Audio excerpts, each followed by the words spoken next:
So I'm here to present my assignment. So here's the instruction. So I'm here to discuss the result. So here we perform a data cleaning, data integration on the data sets. So here are the data sets. And then we perform data reduction on the merged data sets and use person correlation and Spearman correlation method and create a comparative discussion of the results. So here are steps to cleaning, display, remove, duplicates, convert per data category to numerical if necessary, and display and fill in missing values using suggested method, and export data clean in new Excel file. And integrate, we merge and display the new Excel file. In the data reduction, we use Pearson correlation and experimentation. So start.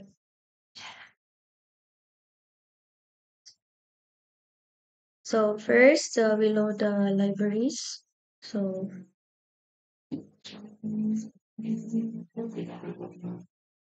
there, we load the libraries.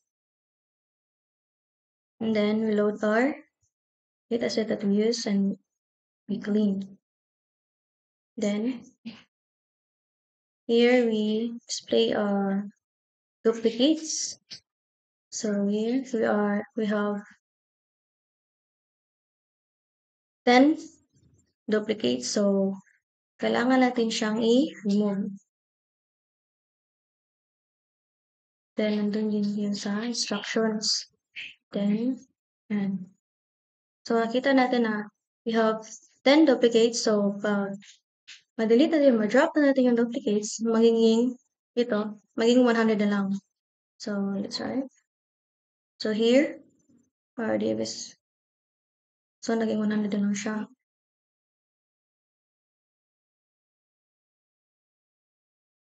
Then here, so nakita natin dun sa EF natin, bago tayo maka-perform ng linear regression, so kailangan natin yung i-convert yung categorical into numerical. So sa data, yung mga categorical is name, gender, city, and preferred payment. So kailangan natin i-convert into numerical. So here.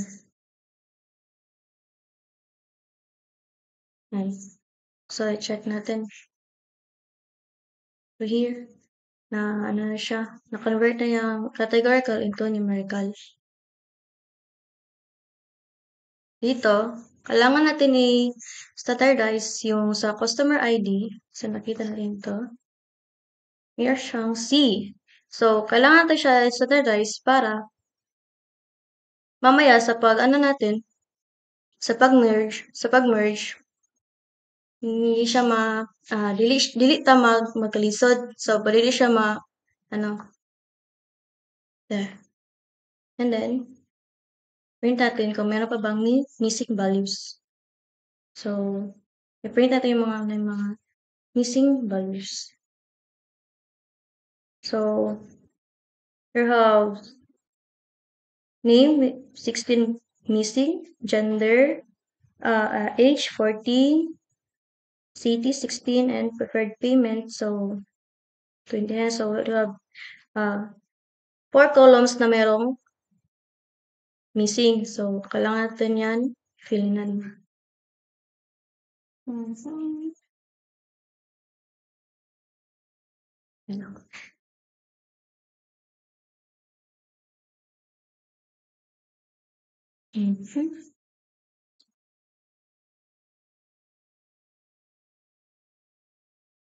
Basahin na natin.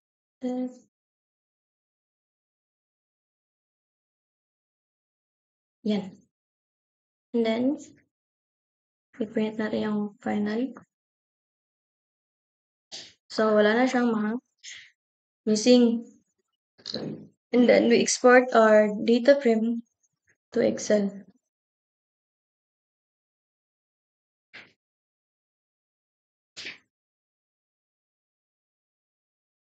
There. Next, next, uh, next data that we would clean is uh, support ticket data. Set natin yan. So, as is lang siya. Pareho lang din sila ng way ng pag-clean pag-clean sa data. So, yan. Import the libraries na gagamitin natin yung Then, reload natin yung data. Then, same process and then display and duplicate. So, same. You have 10 duplicates. So, here's the duplicates. Here. Wala sila. And then, we delete it. So, 10 yung 10 siya. So, dapat pag delete natin, pagkatapos, magiging 100 na lang yan. There. So, dito, yung merong mga naka-categorical is yung issue type, customer, support, support age, then support age, and status, yan. Bago tayo maka-perform ng linear regression, kailangan muna natin yung mga categorical, kailangan natin yung i-convert into numerical. So here, convert muna natin. There. And then, dito, so nakita natin yung ticket.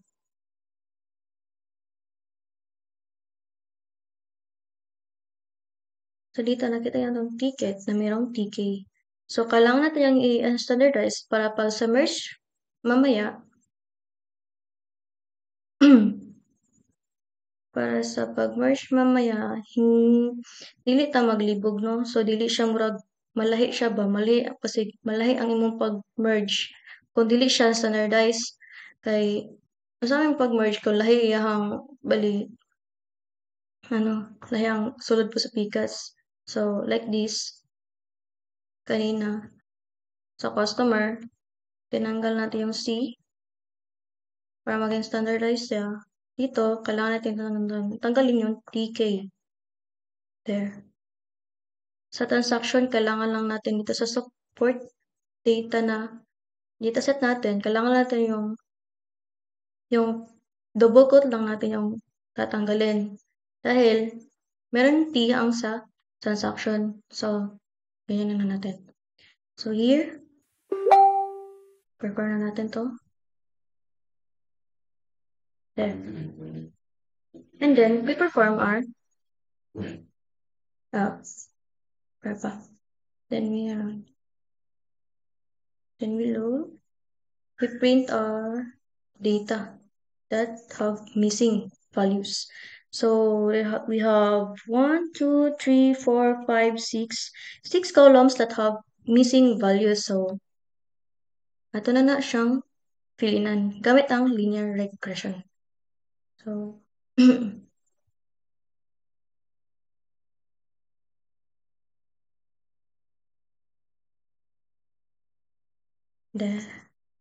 and then, print natin yung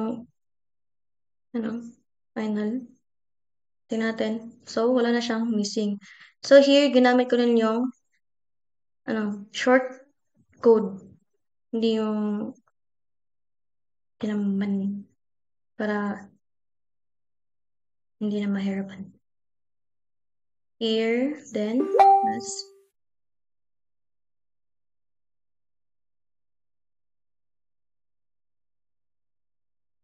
here, we export our new data frame to Excel. Yung clean na.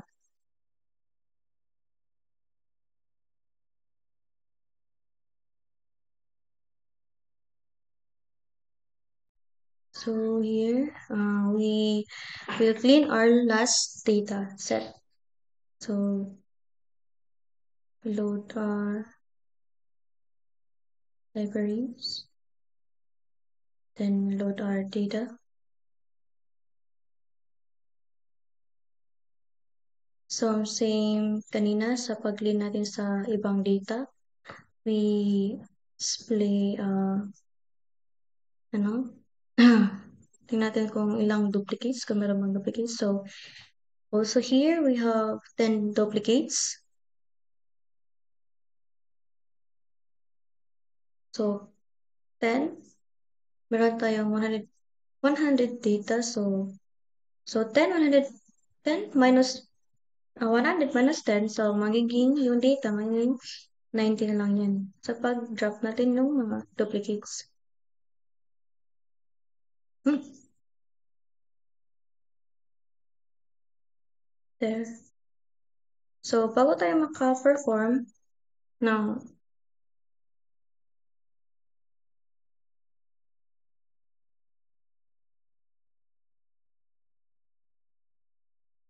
bago tayo maka-perform ng linear regression, kailangan natin i-convert yung categorical into numerical.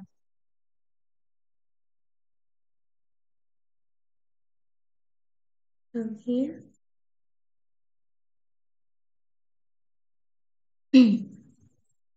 So, yung mga may categorical dito sa ating data is yung store location, payment method, product category, and yan, product category. So, yan ang ating mga line of columns na kailangan natin i-convert categorical into numerical. So, yan. Convert natin. So, let's check kung na-convert ba.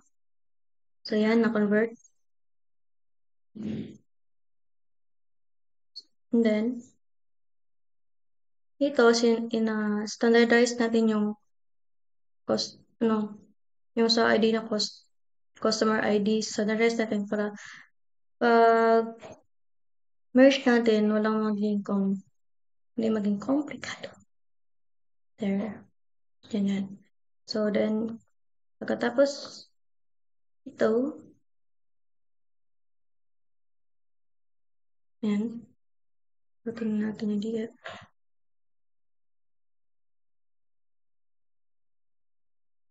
Customer ID, wala na yung C. And then, we perform before that, we will print kung ilan yung mga missing, ilang column yung may mga missing. There. So we have 1, 2, 3, 4, 5 columns that have missing values. And then we perform our then you have the columns that we predict. Then we perform our linear regression.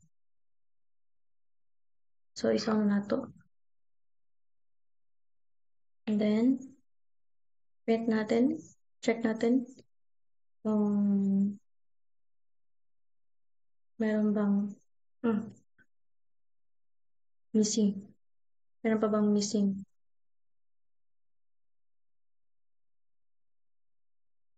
So, wala na.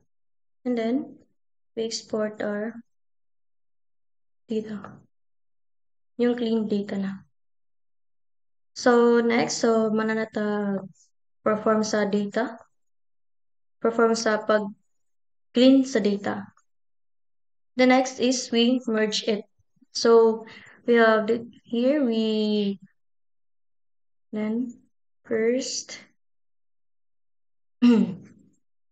so we have here, so ito yung mga clean data na. So, import natin yung libraries. And then, load natin yung mga clean data na kinin natin kanina. Next, we merge natin yung have error. So here we load our clean data.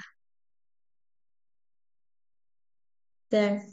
And then, next, we merge our customer and transaction. Kaya naman sila parehas.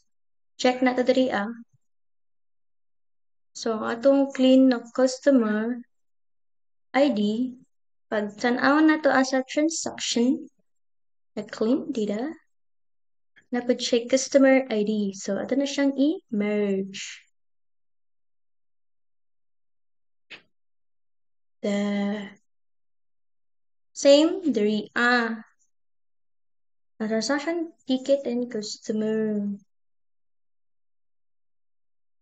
Merge natin. And then, we export our final data that clean and merge. Export natin. Export. Yan. Check natin. Check.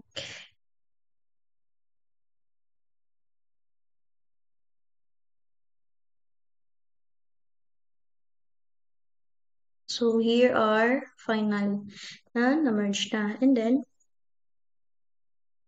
we perform our coloration. First, Pearson coloration. There. First, load our libraries. And then, yung final natin na clean data. Yan dataset natin. So, and then, ano your target variable. There. So our y is our target variable. That is customer feedback.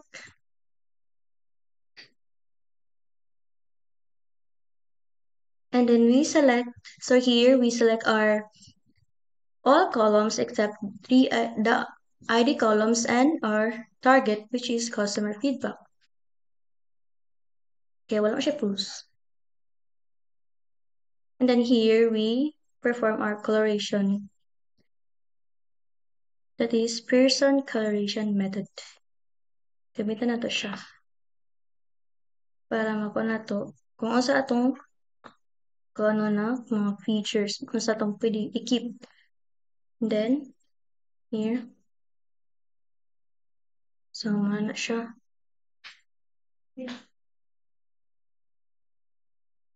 Next, i-print siya na to.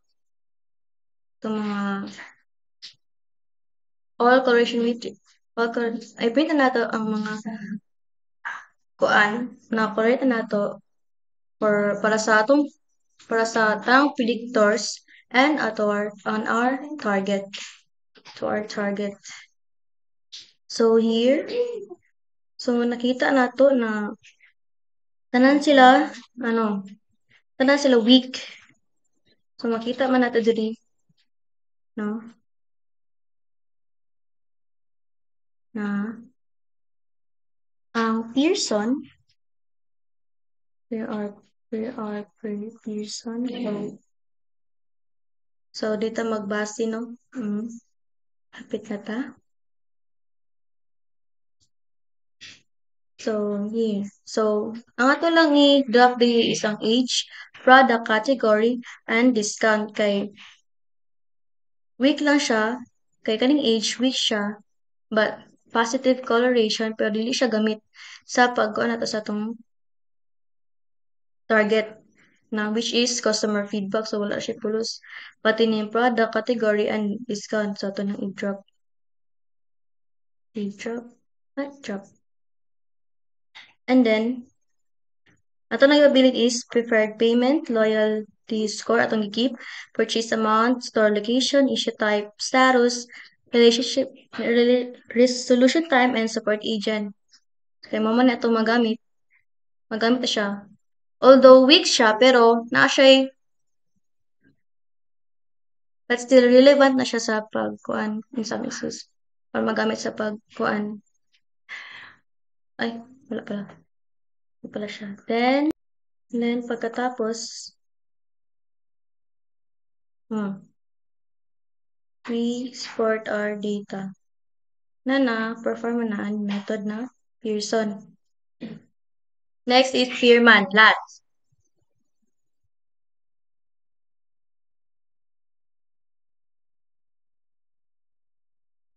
Sa library, dataset, then same lang gyapon sila target, so not customer feedback, and then here same also na dili na to apilon sa pagkuha ng ay i-drop na to. And then here we perform our Pearson method. Here. Same lang din sila, pero Pearson yung ginamit. And then we drop here the city, age, product category, and discount. Although, big shot, pero big shot, tapos wala siya gamit.